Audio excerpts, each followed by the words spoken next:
So we're going to continue with our second presentation. Rob Wellendorf will be joining us next and give us just a couple of minutes to get Rob on the screen as the front speaker, and Howard for him to remove. Rob, if you want to go ahead and put your slides up, that would be great. Rob is the founder and owner of Exos in Nebraska. He specializes in services for business owners, including succession planning and consulting on business exit strategies. He is also the immediate past president of the Society of Financial Service Professionals, which is wonderful because that is our sister organization in this effort of the APC. So we are super happy to have Rob here today. On a second note, if the private placement and those concepts were a little above where you are, please stay tuned for the conversation after Rob, because we will be having Frank Seneco giving a real 101 on private placement, and then his counterpart is Wes Sirk, who's going to be talking about captives. So trying to give you a really broad range of topics today. So Rob, I'm going to leave it to you. Remember, put your questions in the chat, please. Thanks, everyone. Carla, thank you. Hello, good morning, and good afternoon. Love it. Hello, and welcome again. Thank you, Carla. It is lunchtime for many of us, so I'm going to open with having you walk into a restaurant with me, if you would, please. I'm going to ask you to take a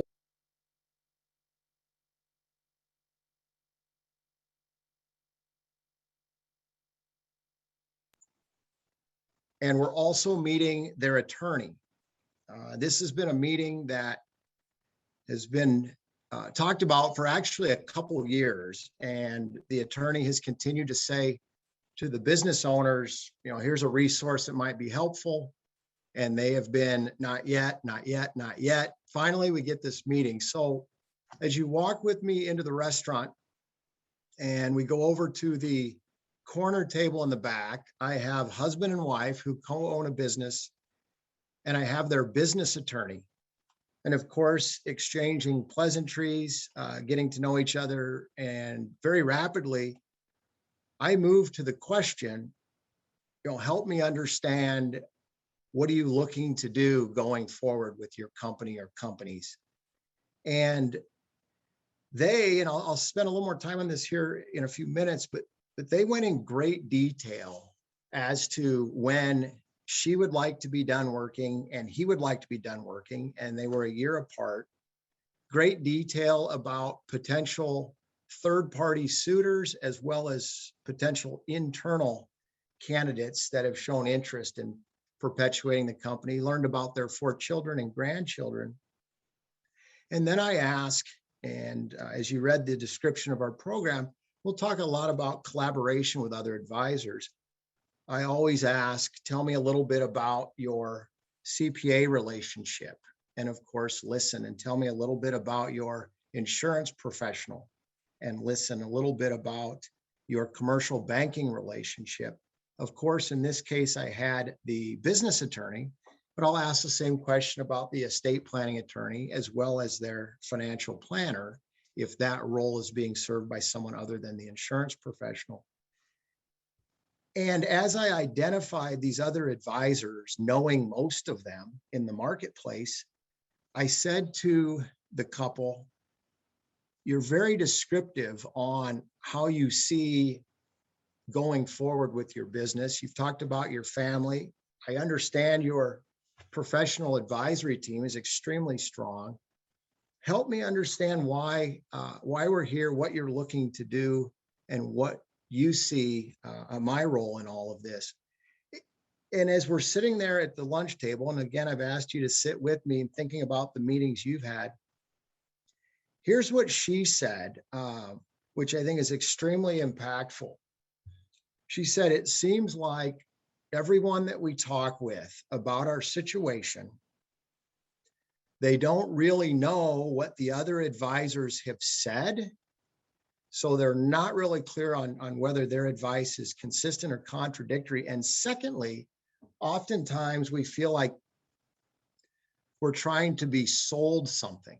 And we really are looking for somebody that could coordinate the guidance and not be looking to sell and rather be looking to guide and advise. So absolutely perfect. Full disclosure with my role and my firm is exactly that. I coordinate and collaborate with the other advisors. So again, you'll hear quite a bit about that today. That response really tells me, and hope it tells you, that we need to listen, we need to understand, and as I say very often to business owners, let's just pump the brakes. We're going to slow down, we're going to do this well, and we're going to do this right. So you see the first objective is really, discovery, discovery, discovery. We'll talk more about that in this deep dive, understanding how life insurance is utilized as a tool, which we all know and understand. However, in this case, you'll see its application perhaps in a couple ways that will stretch your thinking. And then, as mentioned several times, the importance of collaboration in this particular marketplace. If you attended Stacy McMahon's session from yesterday, there was a lot of discussion on this particular topic around closely held business owner readiness. In the last 3 years, I've got this in front of me, I've looked at, in addition to, as mentioned on the slide, the Exit Planning Institute readiness survey.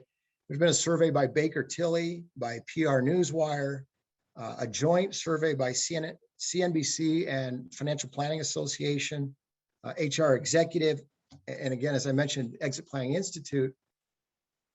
And I'm going back 25 years. Kennesaw State University used to put out a family business survey. And it's been similar results, that essentially 2/3 of business owners simply do not have a written formal succession plan, one that's executable to help them move through these steps. And we could spend a little time on why that's so. However, in my vast experience, I can't put my finger specifically on one particular item.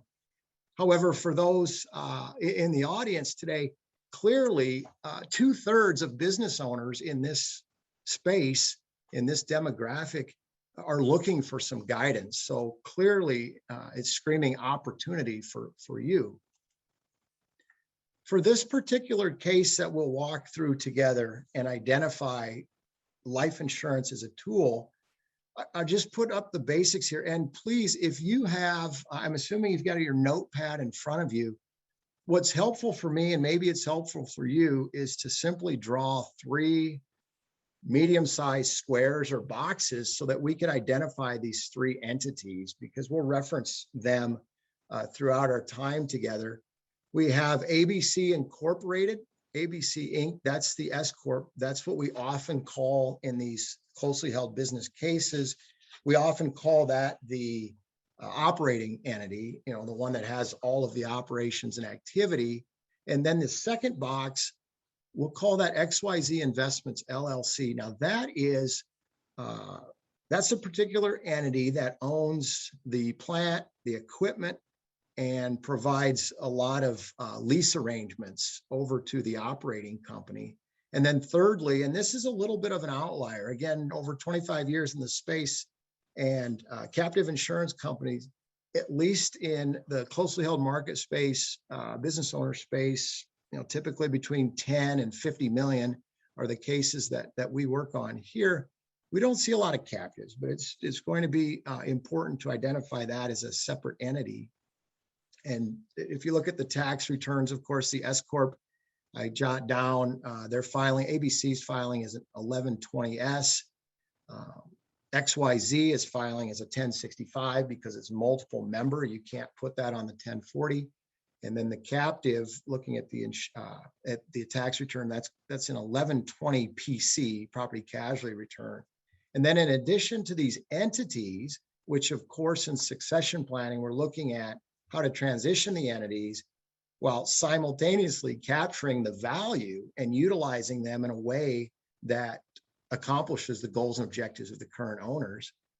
And additionally, outside of these entities, we've got a little over $3 million invested, total net worth $15 million. You see it on the screen. we'll break those down here. As far as client objectives, and you heard me say and saw discovery, discovery, discovery.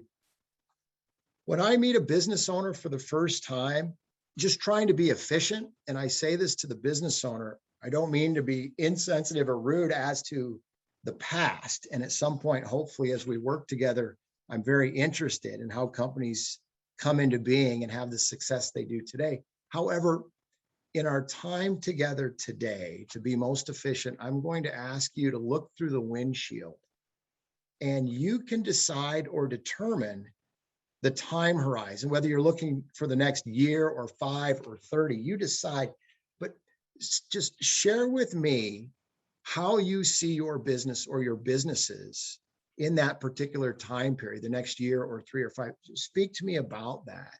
I referenced the lunch meeting in this particular case that we're studying today. And as indicated, they were very clear about she wanted to be done in 2 years.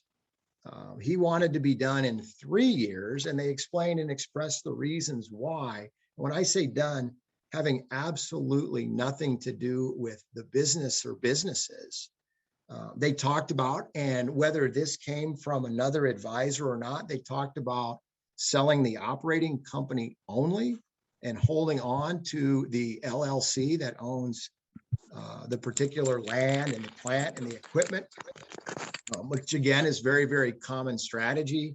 And then as far as this captive, as I'm looking at that box on my notepad, as far as the captive, they really had no idea if that particular entity would bolt on to the sale of their operating company, or if that entity should be unwound. So that was something that caused a lot of uncertainty and lack of clarity in their mind, looking through the windshield. In this discovery, as we're talking about looking forward in the companies, immediately I inquire about their family. Tell me about your family members. Tell me about your children. What do they do? Are they married? Grandchildren? And in this particular case, they talked about their youngest son, who had worked for the business for almost 5 years. And they actually, Dad did this when he was telling me about it. He said, we did not see eye to eye on many, many issues. And ultimately, he left. He decided he couldn't work here and he left. However, we really believe if there's going to be an internal sale, we really believe we ought to have a conversation with him and see where he's at, because he always expressed interest. And looking through the windshield and down the road, we do think it would be pretty wonderful if this particular company perpetuated into the next generation, whether it's 100% our family or partially owned by our family. And that's when they talked about their leadership team, management team, and another key employee.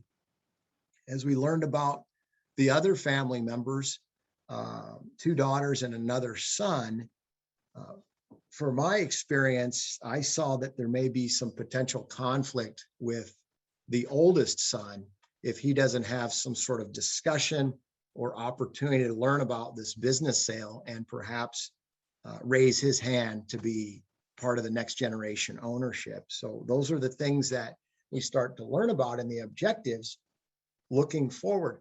Also, if this sounds somewhat nebulous at times on time horizon, when they want to be out, et cetera, this is the time in looking forward to talk specifically granular about their lifestyle. And I always want to know, and I say I'm not trying to put anyone on a budget, but I want to know what type of monthly income, what's the number that you need to drive your lifestyle now and forward. What is it? And in this particular case, they settled on about $25,000 a month. Again, I'm never in a situation or position to judge or put them on a budget. I just need to know that number, because the collaboration is working with the financial planner on determining how to deliver that type of income for the next 30 years or so. The other objectives in this engagement around legacy, family harmony, which I sensed might be an issue. And in that particular lunch, one of the key questions that I asked is, tell me a little bit about your charitable giving, about your history, what you do now, and how do you see that charitable giving going forward? There's all kinds of surveys around this, and you saw on my title slide, this CAP, Chartered Advisor in Philanthropy, and perhaps there's many others on this call that are CAP. Talking about philanthropy is a significant way to differentiate. And in this particular case, they use the same word, significant. What we've done in the past, we would like to do something more significant for charities going forward. And you could see from their heart and their eyes how they light up having that particular discussion. I think that is really important as we are planning and harmonizing their business and their family and their legacy. So let's get a little more specific on this case. Joe and Jill, again, you have on the notepad their ownership percentage of the 3 entities. Outside of those entities, here's what we identified, each having a 401k balance. You see the IRA brokerage account, annuity, insurance policies, that joint brokerage account, and a survivorship policy. I'll mention the survivorship policy, and we'll talk more about this here soon. It was personally owned, and for many of us, or perhaps all of us, to have a personally owned survivorship policy does seem a little bit unique. However, in collaboration with the insurance professional, I fully understood the idea and the concept, and we'll see how we're utilizing that now in this particular case. So this slide, I think, is important and significant, both because as professionals, we know when we walk into a situation where the clients are, in this case, ages 63 and 66, we are extremely thankful that they have multiple vehicles that they've utilized for accumulation.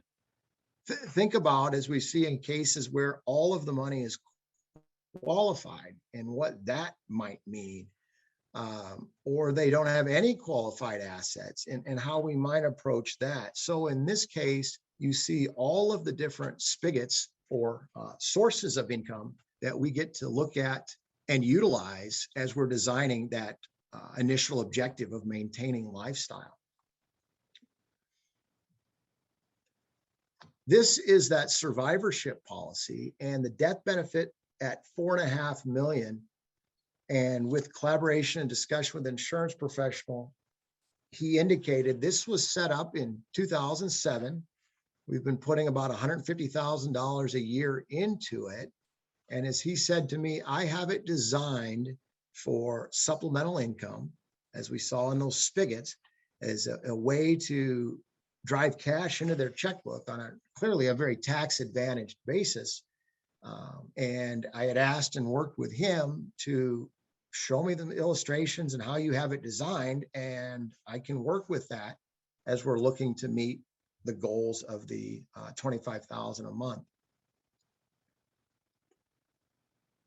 So this is the illustration provided again through collaboration, and the way it was designed is to deliver $117,000 a year starting at age 66 and moving through age 80. So, and maintaining, of course, the death benefit and enough cash value to continue that policy.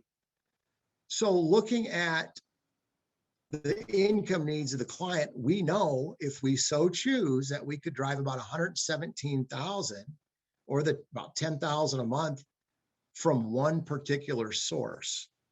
And as we also recognize, as clients age and there's tax changes, particularly income tax, it is really a luxury to have these multiple spigots where we can turn on a little bit of the taxable or turn off the taxable, turn on the non-taxable, et cetera. And we haven't even talked about yet the transition of these particular entities. That life insurance product, clearly an income tool, and in time could be a legacy tool. I like the flexibility. The objective of the business exit strategy in our engagements, in our formal engagements, I conduct what I call next generation discussions. So in the particular scope of work, we'll identify family members and key employees, whether they're family, non-family, and conduct these discussions to better understand their view of the business, and for family that's not in the business, their view of the family. And these particular next generation discussions are extremely revealing. And in this particular case, keep in mind, we have that objective of family harmony. In this particular case, when I had my next generation discussion with the oldest son, you see here on the slide, Jack is the younger of the two, the older son, he said to me, if Jack gets this business and I do not have an opportunity to buy in or to be a part of it, I'm going to be extremely upset.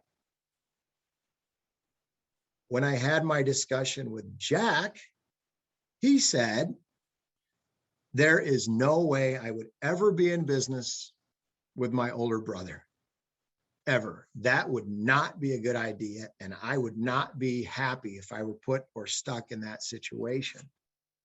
So here is an objective of business exit strategy, another objective of family harmony. Immediately, we have some potential conflict on how to triangulate and make all of this happen for them. So looking at the business exit strategy, and I'll move over to the family harmony here in a bit. From these next generation discussions, the general manager, Mike, and Jack, who again had been at the company, left. Jack said, I will come back. If I can work with Mike, we can grow the business and we can buy it from mom and dad. Excellent. How are we going to do that? So we have the company, obviously, formally valued. This is the collaboration with the CPA. I'm going to talk for just a couple minutes about valuations of companies, because oftentimes we go through professionally saying you ought to have your company formally valued or appraised every 3 years.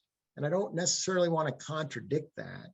However, when we're planning for a business exit, when we're planning for a succession plan on how to get out, and we have a reasonable period of time, and that is not hard to find. Reasonable period of time to me is probably 3, 4, 5 years at a minimum, which I really like that particular amount of time in these particular engagements. Then what I will suggest is getting a range of value for the particular company. Again, a range of value rather than formally valued. I've got 2 examples where formal valuation ended up not being a good idea. I'll share with you just one of them now, just be respectful of time. We had an engagement with 2 brothers, and they happened to be twin brothers and owned multiple entities. There were, I believe, 7 or 8 entities, and they were all jointly owned. And one of the brothers was going through a divorce. So he was required to get the businesses, of course, valued, formally valued. So he was involved with that, and his partner was continuing to run the businesses. As we know, that can be certainly a distraction, and that's understated. 8 months after the divorce was final, just 8 months after, the 2 brothers had what I call in buy-sell agreements and shareholder agreements, discord, which usually parentheses is fighting. They began fighting on virtually everything, and ultimately the brother who was recently divorced said, I want to execute our buy sell. They had the old, we used to call it the old Texas Hold'em, hey, buy me out. No, you buy me out, give me the number. And and the brother recently divorced said, no, that number is way too low. When his brother said, let's just use the valuations that were utilized, formal valuations in your divorce. We'll just use those numbers. We'll save the expense of having them valued. They're so recent. And he said, no, we can't use those. Those are too low. Again, an example of the formal valuation perhaps not being advantageous for anyone in this particular situation. So with the range of value, then as planners, we can help identify what kind of value will be extracted from this business and how best to do so. The formal valuation, of course, is required in various aspects of positioning for a third-party sale for sure. Any estate planning when we're gifting shares are two significant examples of when to formally value. This company, working with the CPA and their valuation arm, you see the CVA, the Certified Valuation Analyst, had the price of the operating company only, ABC, the operating S Corp, at 3.605. As you see, we excluded the other two entities, and we're able to, in working with the key employee, Mike, and son, Jack, working with their legal team, we were able to put together a purchase agreement where they would come up with $350,000 immediately, and then the balance over 3 years. And you can see that the owners are carrying back the note. We hear this all the time in internal sales, particularly companies of this value. I have next generation leadership. I would like them to be next generation ownership, but here's what we hear all the time. They simply do not have money.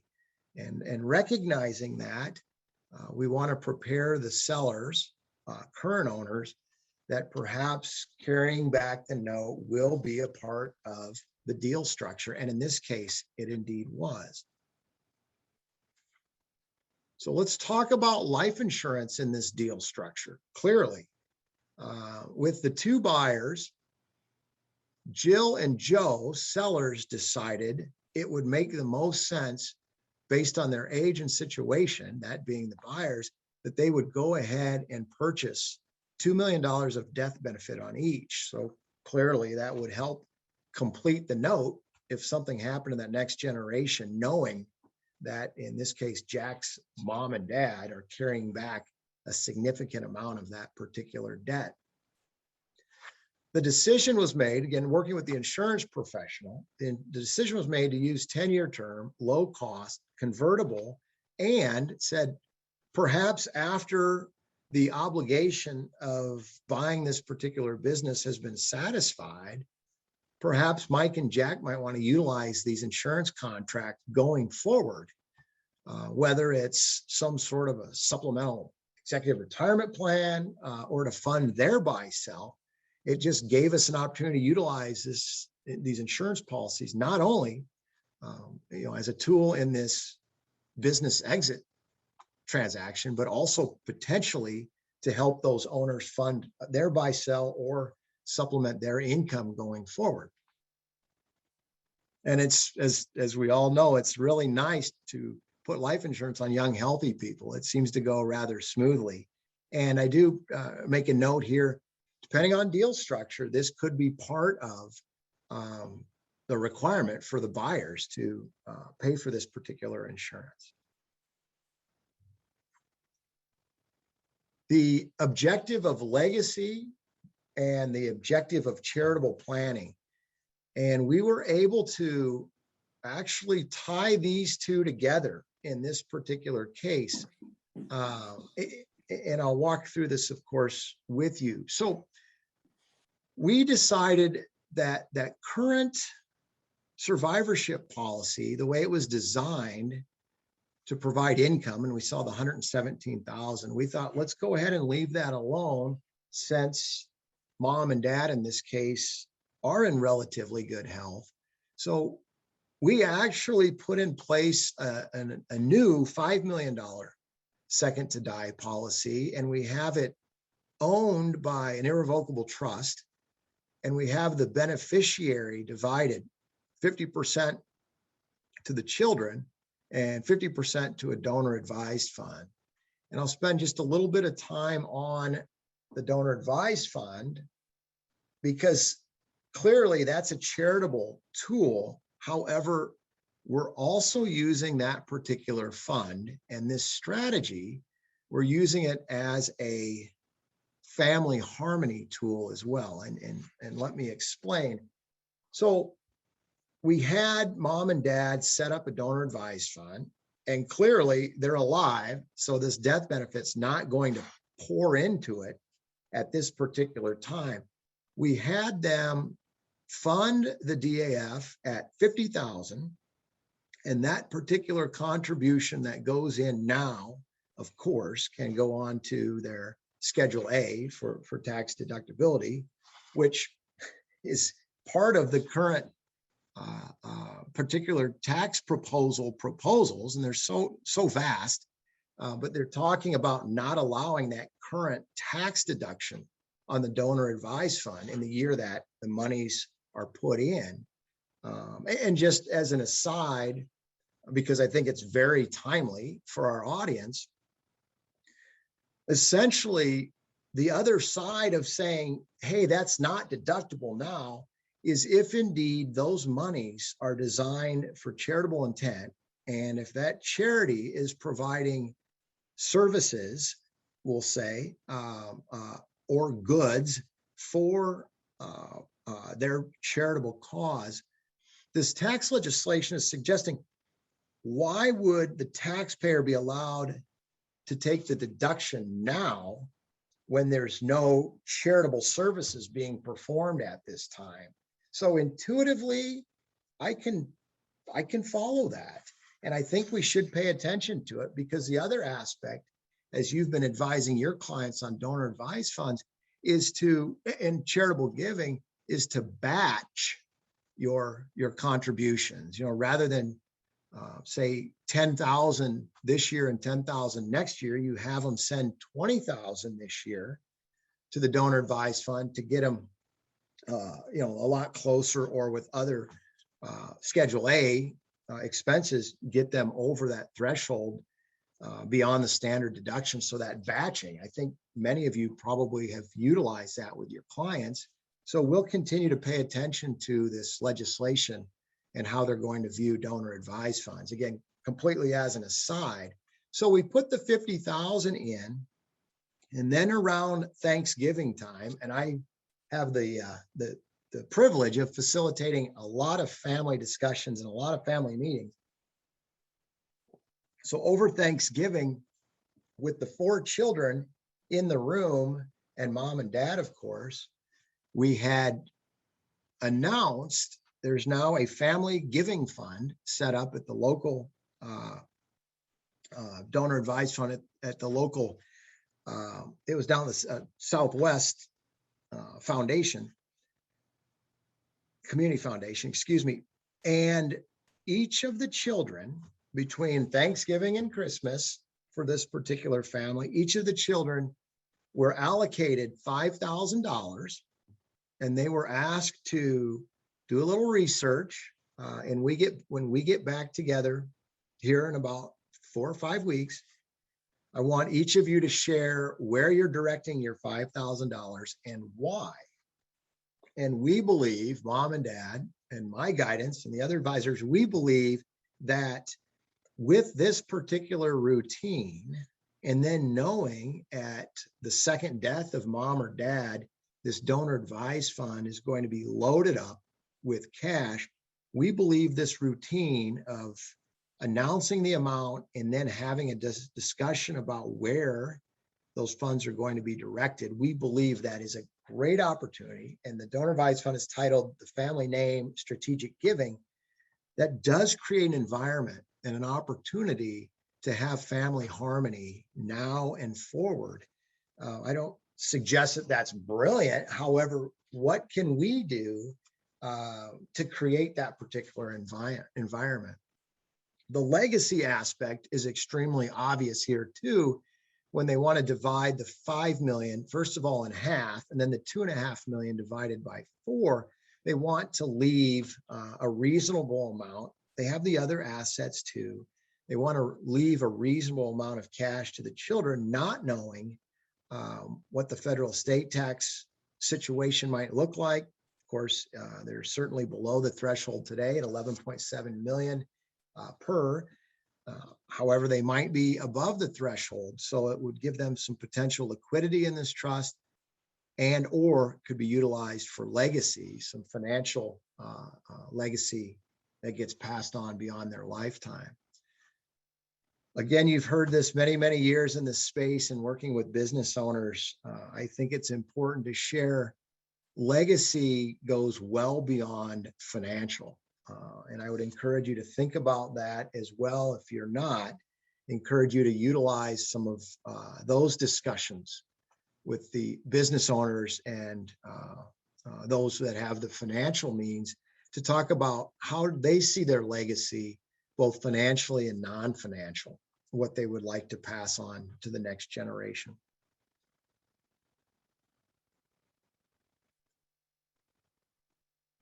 Now, I know Howard talked about premium financing. This is not a session on that by any means. However, we see the leverage planning illustration here. Working with the insurance professional, thought it made the most sense to go ahead and just have the premiums financed for this particular policy in the irrevocable trust, and just have the clients paying the loan interest. So, you know, when they fill out the gift tax return every year, the 709, we are formally gifting that amount of interest that's due into the trust. And perhaps the obvious reason why you do it this way is to protect that lifetime exclusion. Again, at 11.7 million per spouse seems significant. We're definitely well under that with a 10-year loan interest scheme here of about $1 million. But we just don't know where that's going, and thought this would make the most sense to preserve or protect their lifetime exclusion the best we can by minimizing the amount of annual gifting. So, you know, leveraged here in this particular design, you pay about $1 million, and you can see at age, as you go down the ledger, policy year 25, we still have $4 million of net death benefit. And again, the way the insurance trust is written, it's splitting those proceeds 50-50. So as the death benefit adjusts, we were able to accommodate that in the trust language. 50%, of course. I talked a fair amount about the family harmony, and I want to reinforce asking about charitable giving. Looking at their historical giving at that 85,000, and now to see that they've implemented a plan where they will give several $1 million, their lifetime, coupled with the donor advised fund beyond their lifetime. We gave them obviously the opportunity to have not only the dream or the thought, but then how to execute it. So again, reinforcing that charitable discussion with your clients. I almost mentioned earlier, there's surveys that say, you know, approximately 70% of our clients would want to do something or something more charitably. However, only about 30% of them are asked that particular question. So perhaps that's a nugget for differentiation as you're going through your discovery. The facilitated family meetings, I mentioned that. Oftentimes I'm there for a couple years and then I'm gone. I do want to mention a facilitated family meeting, not this particular case, but this was at the bank. And oh gosh, around the end of the year, and we had the 3 children, mom and dad, and the two spouses of the children. And just walking through the business transaction had been several years prior, walking through the strategy, walking through where we sit currently, and being able to share with the family what the legacy plans are, give them the confidence that we will have the liquidity regardless of what the federal estate tax looks like, what the exclusion looks like. We plan for having plenty of liquidity, and to see the look on mom and dad's face that, oh gosh, we built this 5 or 6 years ago. We continue to pay attention, and here we are. Everything is working exactly as designed. I know we are all in this profession, whatever your space is. More specifically, we're all there, but here to help people, to have that impact, and that is extremely rewarding, and was for me, and I know it is for you. And this is very much an aside. But we get some hugs every once in a while. We did pre-COVID, and we do during COVID. And that says a lot when your client gives you a big old hug. It's, I can't do it without you. And I'm anticipating with the case that we're talking about now on this deep dive, since we've only had one of these family meetings, one round of family meetings. The second is coming up here this November. I'm hopeful that we'll continue to have this positive momentum around family harmony. So in this particular case, we were able to maintain lifestyle as we looked at the deal structure for ABC Operating Company, the opportunity to utilize the life insurance policy for income. We also have income from the XYZ, the LLC that owns the land. So we didn't even utilize all of the sources to get to the 25,000, but gave mom and dad extreme confidence that we are indeed maintaining their lifestyle. Successful design of the business exit strategy. Again, this is currently being implemented, and next generation, they're meeting their payments and obligations, so it's going well for them. The legacy to children and grandchildren, we know that we have the donor advised fund, and we're teaching the children, and hopefully in time the grandchildren, how important mom and dad view charitable giving as one part of their legacy. The family harmony, I would say it's maintained today, and we've created the best environment possible to continue that particular family harmony going forward. And the more significant impact for charities, mom and dad won't see that, obviously, but they absolutely know that what they've done in the past will continue while living and will be magnified going forward. So all of the objectives, looking through the windshield, what do you look to accomplish? What do you hope to accomplish? In this particular case, we were able to do so. When we think about lining up the statistics of 2/3 of business owners, they simply don't have their succession strategy in place. We look at that, and then we think from the standpoint of the number of people that are impacted. I'm going to walk through what I call here what's at stake, and try to elevate in your mind really what we're looking at and what we're talking about as it relates to doing it well and doing it right for these particular business owners. I'd mentioned collaboration several times, and here's a slide that just captures that. No surprise, as you've heard my presentation and the remarks, we are constantly interacting with the other advisors, and that particular diagram or circle is not complete, or we could talk about M&A, the mergers and acquisitions professionals, which we work with, obviously the philanthropic planner, and many, many others at times. So I meet, or you meet, Mr. or Mrs. Business Owner. 63, 65, 57 years old, looking through the windshield, how do you see your business going forward? What do you see as your role going forward? Have you thought about who's going to take over at a time that you choose not to? Do you have plans in place as to who's going to take over if there's something unexpected or untimely? And that's all of the business continuation planning. Or sometimes I'll call that the emergency break glass planning. Oh gosh, the owner's sick or hurt, can't come in. There's been a terrible accident. What happens? What's the continuity plan for this particular business?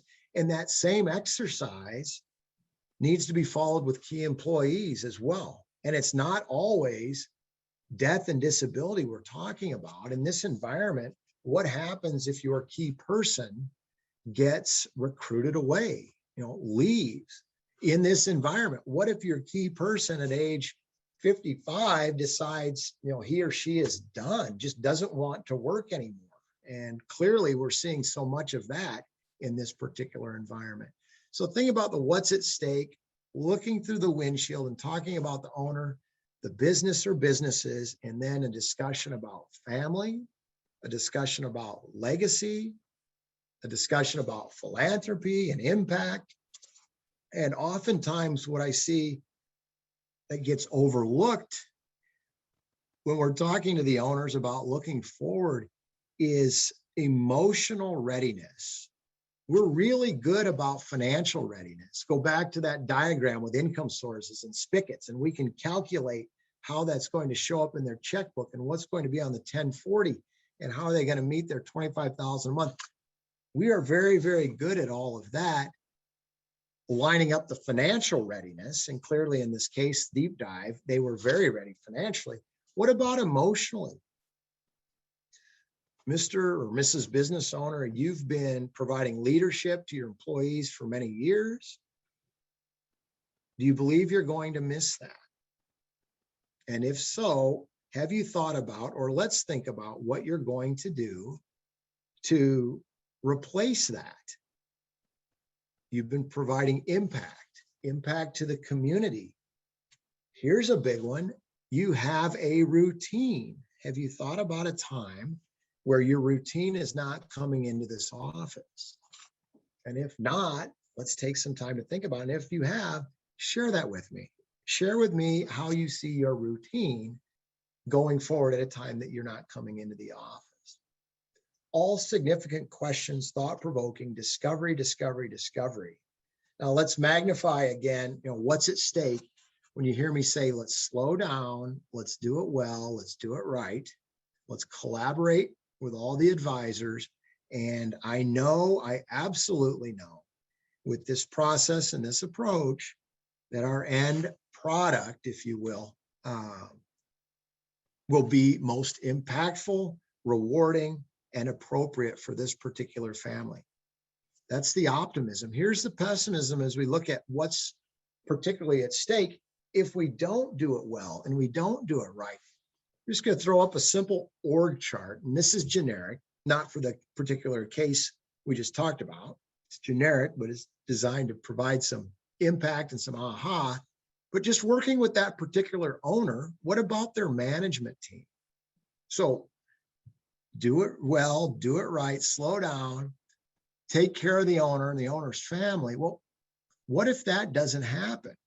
What if we end up locking the doors? What if there's a third-party suitor that is not the most appropriate, and or that third-party suitor has their own management team and everyone on the screen here loses their job? Again, thinking about what's at stake.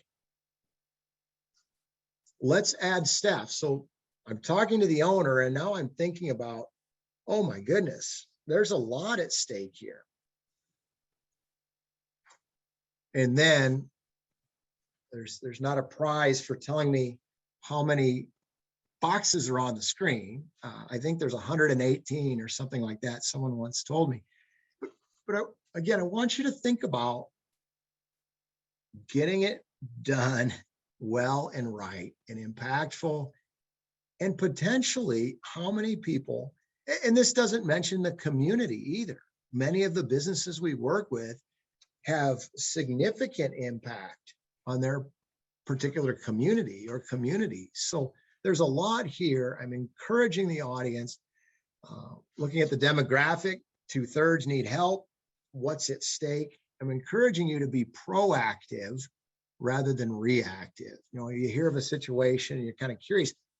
How about proactive? How about meeting with your CPA friends and strategic partners, if you will, and your business attorneys and your commercial lenders, and saying, I recognize that the demographic of the business owner is such that they need some assistance. I have a resource. I am a resource. I can be a resource, and proactively lean in and really work to identify these particular companies, not only, again, for the word impact you've heard, but also the opportunity to utilize life insurance as a tool. I've said for many, many years, and then Carla, I'll check on questions. I've said for many, many years, and perhaps I share this or we share this, I think about the three-legged stool. I want to provide impact, meaning I want to be helpful. I want to make money, and I want to enjoy my work. And if any of those three legs of the stool get a little bit off balance, heck, if it's greatly off balance, you're going to fall over. I'm going to fall over. So here is an opportunity to be stimulated in these type of cases, the enjoyment for me and for you, I'm sure, to have great impact, to help others and make some money. So Carla, with that, I'm going to bounce to you on questions, please.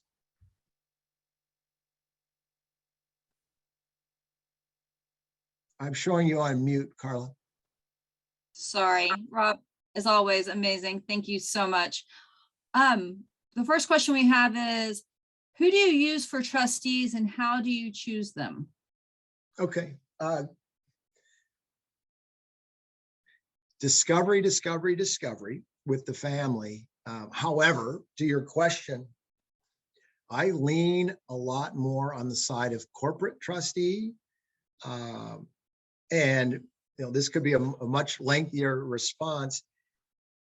Oftentimes when we hear corporate trustee, we talk about banks and bank trust departments. Again, they've got a tremendous history in that space. I also have heard or learned of what I would consider some inappropriate business practices, where the bank says, hey, if you're using our trust department and you have insurance in your ILET, we would sure like you to use our insurance division for that product. Again, not certain if that's some of the situations you've heard. Independent trust companies provide that corporate level, but also the independence. I have seen many, many examples where the named trustee, family, friend, usually does not go well. And the typical grantor client would say, well, I've got co-trustees because they balance each other out. I've got many, many examples there as well. So my direct answer is a corporate trustee. And then also, I'm not saying it must be independent, yet I just recognize the landscape and sometimes the caution around using a financial institution. So this is a really great question. How much more complicated are our strategies for the strategies available does it get when the owners or owner are uninsurable or marginally insurable? It makes me smile in a painful way, perhaps. But you know, I thrive on complexity. When I get asked, you know, who do you like to work with? Maybe we can work together. I say, find the most complex situation you can find. I want multiple owners. I want multiple entities, and yeah, whether they're insurable or not, if they're aged and unhealthy, we'll figure it out. But you're exactly right. That does add an element of challenge depending on the fact pattern, of course, the case, and what we're looking to do. If we're looking to exit the business, and we do have potentially some significant estate tax, depending on the value of the estate, the business, their net worth. And we want to create liquidity to be available at the death or second death. Obviously, the insurance tool gives us the most leverage. Without that, we will need to explore other options. And I would be happy to, Carla, which hasn't been said, but any follow-up from anybody, just find me. You have my contact information. We could talk more specifically if that's a case that came to mind, and see if I've got some ideas for you. I'll also mention the audience, if you did not, and this I don't think is very bold by any means, but if you did not find a nugget, something that you said, this is helpful, I can utilize this, today or tomorrow, please reach out to me and let's continue a discussion. I'm available to you. I want to make sure that you have something or some things that you say that made a difference. That was well worth my time. Great. And last question, because we're running out of time here. Disability buyout insurance, is that appropriate in this situation?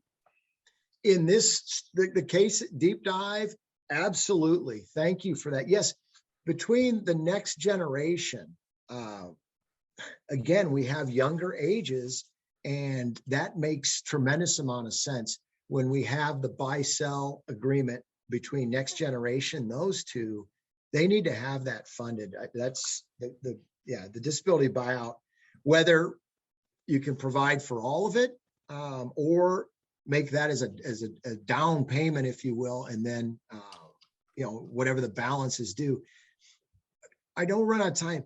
That opens a topic that I'm pretty passionate about, as you can tell. Oftentimes on buy-sell agreements, we say, okay, if you've got insurance, you put that towards the value of that particular deceased or disabled or leaving partner. And then the balance is due over 3 years at Wall Street Journal Prime plus 1% or something like that. Carla, I want to share with our audience, unless we know, and I push this, we need to know the business, the entity, and the cash flow intimately before we draft that shareholder agreement. If it's unreasonable for that business to be able to generate enough cash to meet that particular buyout with those terms over 3 years, then let's make it a 5-year. Let's make it a 7-year. The shareholder agreement or buy-sell agreement, those are guardrails. That says if we cannot agree, we've got some structure, but I would rather set that at 5 years or 7 years and then have the surviving partner satisfy the obligation in 3 or 4, rather than being forced to satisfy it in 3 and they just don't have the cash flow and the business sells. Awesome. Rob, how long does one of these typically take? This does not, it sounds like, it sounds like you're a therapist as much as anything else sometimes. What does one of these cases take usually? Yes, so we work with an investigative phase, which is generally about 45 days. And it's a retainer fee based on the number of entities and the complexity.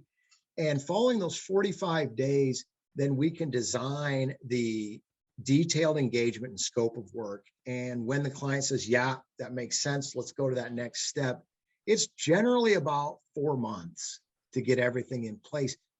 With pending tax legislation and what's going on, there's a lot of movement at this time. But from start to finish, then it's typically about, from investigative with the full, you could expect about 4 months. Great. And again, Rob's information is on the APC website. It is really great to have you with us today. Thank you for the relationship with the society. We couldn't do this without you, and we're really excited about continuing our work together. Again, a privilege to be with you today. Thank you all for participating.